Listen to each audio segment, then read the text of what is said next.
वडिलाच्या पाया पडून वैभवी देशमुख महंत न्यायाचार्य नामदेव शास्त्रींना भेटायला त्या ठिकाणी आज जाणार आहेत।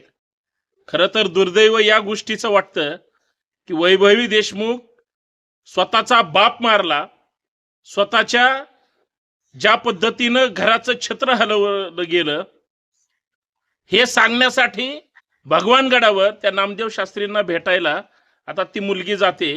खरं तर दुःख याच आहे, ज्यांनी मारले, ज्यांच्या टोळीनं लोकांनी गुंडांनी अपहरण करून खून केलाय, त्यांचे किती चुका आहेत हे त्या वैभवीला सांगावं लागतं।